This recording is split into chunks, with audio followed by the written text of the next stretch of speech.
Hey girlies, welcome back to another video. I've been on the reading journal side of the internet and decided I want to create one. I was watching Lottie's end of year flip through video where she's flipping through her journal, and I was like, I need to make that. I got some supplies. I got so many supplies, and this ain't even all of it. I've still got more. I did a bit too much. I'll link what I can. Most of it was bought from my local crafty store, The Work. So if you live in the UK, I got these items from The Work. But I got origami paper because look at all those sheets. Besides the point, so we're gonna be working on that today. I have my journal. This is the journal I picked. I did buy another one. So this was the first one that I got. There's nothing wrong with it. I actually think it's quite cute, and it has this little wallet in the back. I feel like the wallet in this one is better than the wallet in my other one. It has a little space to put a pen, and obviously it has the little one of those little things. I definitely recommend, if you plan on sticking a bunch of stuff in here, getting one of the journals with one of these little strap things on it to keep it closed, because they get really fat at the end of the year. The reason why I didn't keep this one is because I realized it has 100 GSM paper, which just means the paper's not that thick. So when you draw on it, it might bleed through. Honestly, this is the thickest paper I've ever bought in a planner in my life. Normally I just buy the little cheap ones you get from the shops. So I feel like it would have been fine. But obviously there's a lot of pages in there. So if I decide I really want to stick with it, I might be annoyed later on if it does start bleeding through. So I decided to upgrade and I got this one instead. But this one's 160 GSM, a fewer less papers. I think this has 195 pages. And this one obviously has 360 pages. So this one would have probably went for a few years if, I don't know, if I stick with it. But anyway, so that's the journal. I can link this down below. Everything else, unfortunately, I can't link, but I did get these from Amazon. I decided to go with the Crayola Super Tips. I will be hiding these from my daughter, let me tell you that. You know what, my mom likes to play these videos while she's looking after her, so she's probably just heard that. These are mine. Mommy has to have her own things sometimes, okay? Let me tell you, so far, I spent, I don't know how many hours just penciling in the ideas for the spread. I couldn't believe it. So guys, this is what the table's looking like. This was me penciling in the drawings and trying to figure out what I want. I was gonna do these cute little library cards for the author backlog, but they just took so long, so I was thinking maybe I won't bother. But yeah, let's clean this up quickly. Okay, first of all, I owe you an apology. The camera angles are criminal. They changed, the lighting changes. At one point, it literally looks like the tripod's gonna fall over. I figured out the camera angling later on, and in this video, I didn't just work on one page at a time. I kept bouncing in between them, like the unorganized human being that I am. And yeah, I just kept getting bored of one page and jumping to the other one. Then okay, so we start off simple with the 2026 title page. I didn't start with this, but keeping everything in order, we're gonna start talking about this page. It was inspired from another YouTuber. I can't remember. I got a lot of inspo from a lot of people. I can't link exactly where I got everything from, so I'm very sorry for that. I just ripped out paper from my origami book and some scraps, and then printed 2026 on card to add a little dimension. And then I went in with the gold pen and as you can see, I've tried the thick gold border, realized I didn't like it. I went back in with the skinny one. Am I going to redo the entire thing? Nope. It's not about perfectionism. It's about enjoyment, creativity, being slightly unhinged. However, this is not even where the real chaos had started. It gets worse. And I decided to put the bookshelves, my goals, and my rating system all on one page. Why? I don't know, but I immediately regretted it. But at this point, I had already penciled in all the designs, and I was not about to move everything up or have the goal and rating systems at the back of the book. So I just had to squash it in, and that's when I came with the idea of creating this little cupboard door that flips out. I was really obsessed with this idea later on, and I'll show you how it works in a bit when I get to it. This page though took really long, so I did end up abandoning it halfway through and coming back later. I also stole some stickers from my mom. Okay, I didn't steal them. She allowed me to have them, but she gatekeeped most of her best ones, so I took the ones I was allowed to get, which is fine. I also feel like I added way too much format keys. I wanted to track the way I read the book, and I added options like ebook plus audiobook or physical book plus audiobook and stuff like that, and I think there's just too many options. I wish I kept the 3 formats and then colored half of it depending on how it was read. Then again, that probably would have got annoying too, but it's fine. We move. Colored this in this dark brown wood, and honestly I wish I kind of went for a lighter color to bring, the page looks a bit dark, but obviously once I start coloring in the books, I think it will bring the color that I'm missing. Realistically, if I tried to perfect every decision, the journal would never exist, and I needed this video out before March. Next page was anticipated releases. So anyway, this is where I started getting ambitious, and the anticipated releases page, it got changed 4 times. It was too many times. I wanted to cut through a little peekaboo hole in the middle so I could see when I flip the pages, but I didn't have an X-Acto tool at this point because this is early in the journal creation, and I was using a carpet knife, and it really ruined the pages. I stuck this little plaid piece in the middle, and it was oh, it's giving me picnic vibes. Maybe I should add plants and stuff to this page, but I just couldn't do it. It looked too empty. So eventually I ripped that all up and started again. I decided to cover the whole page in plaid, and I don't know if you can notice, but I moved the boxes down by 1 dot. And what is wrong with Tipex? Isn't it supposed to hide your mistakes, not highlight them? This thing was just putting me on blast, so I was very happy to cover the whole page in plaid. These little plaid cutouts, and I thought, okay, I'll stick the books all over it instead, which we'll get to in the next video. Then I put the little sign in the middle that said anticipated releases, and I just moved on because, you know, growth, we need to keep going. Next up was the 2026 picks for 2026. If you guys watched that video, you would have seen that I didn't pick 26, hence why I added the plus, because I think I did about 40 books in that video, but I had to reduce it. And in this case, I've got 36 books that I want to read. For this design, I wanted to add the Dutch door vibe, but I still didn't have an X-Acto knife, so I'm using the carpet knife here. Very bold. It kind of ruined the edges. It looks a bit like fluffy. I don't know how to explain it, but it's okay. We're out here. We're being bold. We're being scrappy. We're figuring everything out together. Most of the designs I created in Canva, and then I printed it off. And as you can see here, the page didn't fit properly, and I kind of annoyed myself, so I decided to rip them off and re-stick them down. And I did this for the bottom, so I added that ripped paper on the bottom of the page, and I kind of realized that I like how it looked without it there, and I wish I didn't add it to the bottom, but it was too late at this point. I was using glue. It was game over, so we had to leave it. And we move on to the page that explains my financial downfall, and this is the Clear the Cart series. Again, another video that I hope you guys watched. So rule number 1, I can only buy books using money in the jar, and rule number 2, I can only earn money in the jar by reading books that are on my cart. So if a book has been on my cart for more than 6 months, I get £2. If it's been on there for less than 6 months, I get £1, and then the money accumulates and I can buy books. So if I want a shiny new book, I have to read my backlog or get a book from the library and join the waiting list, etc, etc. So no money, no buying books, basically. I think it's clear as day. I don't know why I keep doubling down. It sounds like such a good idea. It's so responsible until you ignore the whole thing, and that video should be coming up soon anyway. So I drew my little cart, and I added this IKEA styled flip out box, made a key for the rating, made a little key underneath that with the ratings and if I DNF the book, and that's how I'm going to colour them in. Then to the right, I have this money tracking section where I'm actually going to do the maths, but I feel like it looks a bit plain, so I feel like I might have to add something there, but for now we're going to leave it. We're keeping it going. The next page is the author backlog. I've created little floating shelves with the author's backlog on top of it, and then I just colour it in as I've read the book from their backlog. So when I was organising this journal, I was thinking about the layout, and I don't think anyone talks about how difficult it is to figure out the flow for your reading journal, but what I've done is I've added all the books that help me pick my next read up the front, and then everything that tracks what I've read at the back. And that probably sounds really obvious, but for example, my 2026 picks, my new releases section, the author backlog, what's already in my physical TBR is all up front, and then at the back is like tracking and any games like bingos and stuff like that. Nice and organized, logical, clean, simple, fun, all the great stuff. Unlike the next page, my 2026 books read. So this is just basically a big catalog of all the books that I've read. It's also my least favorite page. And of course, it's glued down, so I can't rip it up. This is at the point where I didn't find that double-sided sticky tape that makes you remove things. This is when I'm using glue, so it's game over.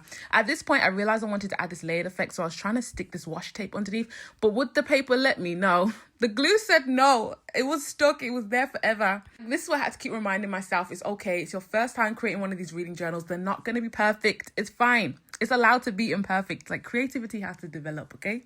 You have to learn. I created these Dutch doors, added a little gold tape on the side. I also added these little tabs because I found that the Dutch doors were really hard to open. Again, my least favorite page, but it is what it is, and I'm gonna let it be, and I'm moving on. Yeah, that was a lie. I ended up going back to that page, scrapping the whole thing and redoing it, and I kind of like it more. It's still a mess. I still did a bad job, but I like it more. I like how the scrapbook letters look. So the page being messy kind of makes sense now. Like, it's all scrapbooky and messy and cute. And that's my own opinion, but it's my reading journal, so it's okay. But yeah, that's how we're leaving that page. Thankfully, moving on to a page that I really love. This is the series tracker. Now, not everyone's going to like this, but I wanted to track my series tracker in a different way. I didn't know what it was, so I decided to go with shelves, which is a common theme in this book. It is a reading journal, so what do you expect? So I've added all the series that I've started, and I've also added some series that I do plan on starting next year on the shelves. And then as I read it, I will colour in the book, and then that's how I'll track how far I am in a series. I did have the plan of colouring each series in a certain colour based on their genre, but I accidentally clustered all like romances in a corner and then fantasy in the other corner, like, because that's what you just do when you have your shelves at home. So my brain forgot. I'm gonna have to change the colour coding system. I feel like I should colour the book based on the year that it's read. So like 2026 should have a pink, and then 2027 should be a certain other colour. Anything read previously should be grey, but then I don't know how I feel about that, so I don't know. I'm still playing around. Comment down below what you think I should do, like the colour code for this page. Definitely think I'm gonna run out of space. We'll have to insert another page. If I do, I might make it like one of those IKEA cabinets. I don't know. I'll insert an image. I can't remember what they're called. I also added stickers that kind of match the book series. So I have a little typewriter next to Divine Rivals. I have a camera for Kennedy Ryan's Real series. And then I have like a jar of honey next to Honey and Spice and stuff like that. I thought it would be cute. That brings us to the monthly reads, basically how many books I read in the month, and my genre Tetris page, or book Tetris, whatever you want to call it. I'm really excited to do book Tetris, basically, so you can see if you can fill up this whole little box. I am worried that I'm going to fall off and not stick with it. Okay, so girlies, this is how I done this page. I don't know what's wrong with me, but I do everything so messy. But I'm gonna let myself off because I'm just starting out. But this is how I did this page. I basically just printed off this like fabric, basically. So here, like, I just went in Canva and I created like this plaid design and printed it, and then literally cut it up and put it in the center. So this is where I'm gonna track how many books I read a month. I don't know what else I've updated since. This page is giving me trouble because like the name tags have glue on it, so the page keeps sticking together and like ripping the tags off. So I'm gonna have to redo this. What else did I do while I was gone? This, I feel like I need to add something on this page because it just looks empty. So I wonder if I should add a piece of paper here and then track, you know, the money that I make from each read. This is what I did. Oh yeah, this is new. So I updated the 26 books plus that I want to read in 2026.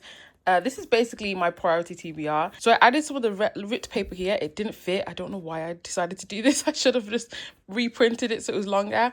And then I'm going to do the same here. But honestly, I feel like what I'm learning though is this will be more fun if I take the perfectionism out of it. I got some glue here. I thought about resticking this and I said, no, I don't want to. So yeah, that's what I've done here. I moved these boxes down, which is why this has this Tipex line.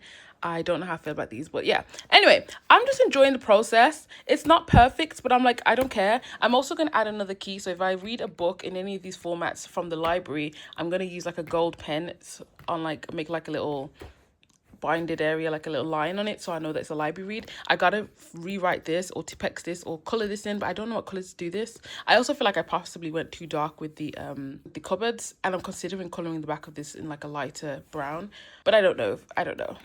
My goals page, I started writing some goals down. I need to do that. I feel like this is too plain. I don't know. I feel like it needs some color or some sort of stickers or something on here to make it look cute. So I will have to consider sticking something new in here to make it more bright and exciting to look at. I am quite proud of my little window, even though, you know, I wish I remembered that I had the skinnier pen, so I could have done these with the skinnier pen instead. But I'm not mad. Something stuck together. See, my pages just keep sticking together. This sellotape stuff just never stops being sticky.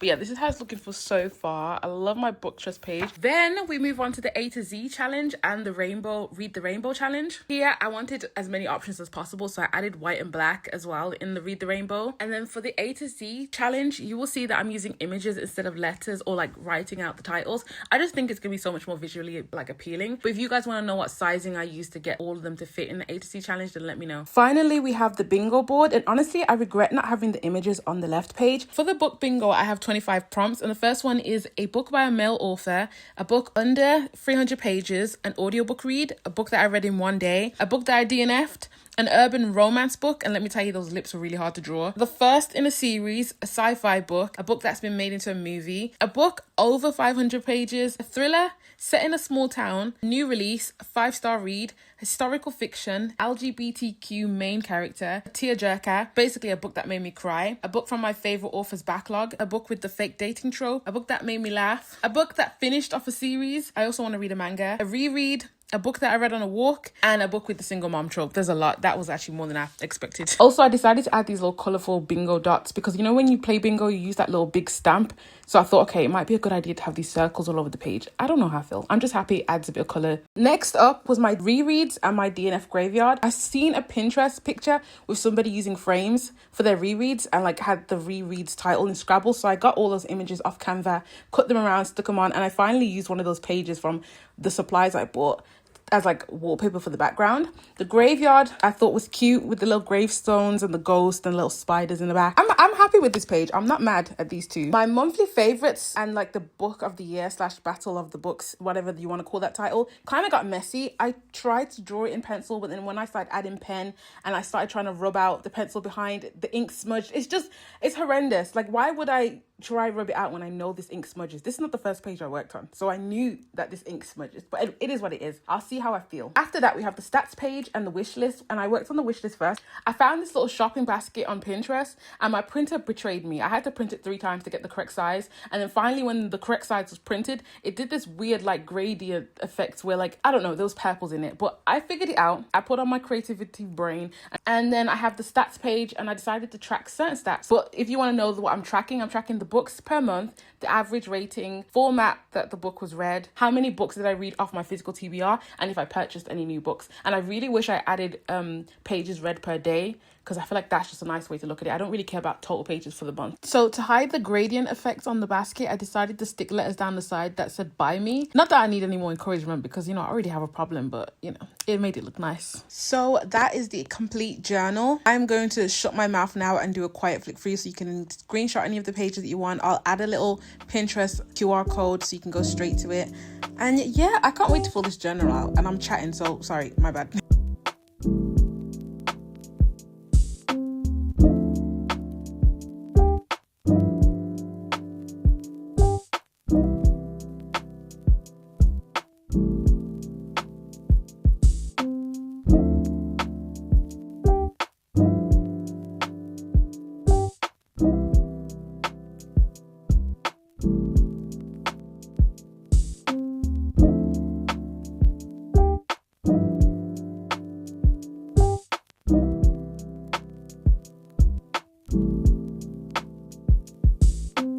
you